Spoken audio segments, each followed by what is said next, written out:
Chapter 1. In the depth of winter, the cold wind rustled the branches and leaves outside the window.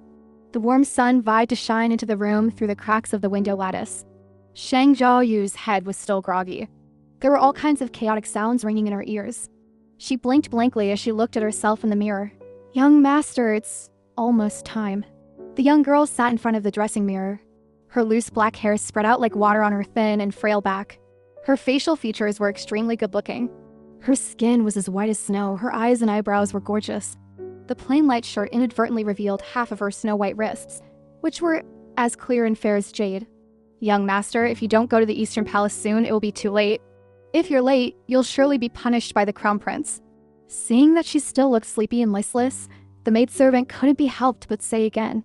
After a while, the young girl's long eyelashes fluttered slightly. Her vision in front of her was a bit hazy.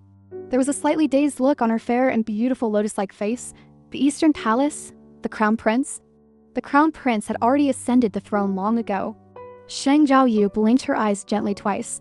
As if the vision that had been shrouded in the dark and cold fog suddenly became clearer, she stared blankly at the little girl with double buns in front of her. This was Yunian, the maidservant who attended to her personally.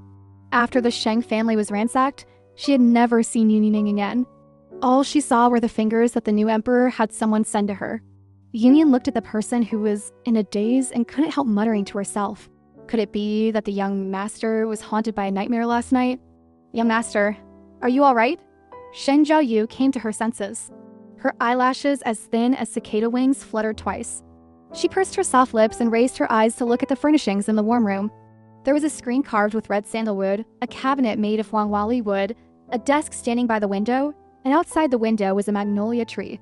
This was clearly her bedroom in the Sheng family, not the deep palace where she had been imprisoned for years without seeing the light of day.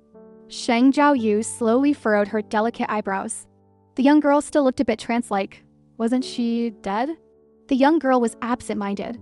She raised her hand and pinched her face hard. Ouch. It hurt so much. Yunian was a bit scared by her master's inexplicable behavior. "Young master, what's wrong with you?" The light gradually returned to Sheng Jiaoyu's eyes. She stepped on the thin blanket barefoot and slowly stood up. The young girl was slender and frail, especially her willow-like waist that could be grasped with one hand. She moved her lips and replied softly, "I'm fine."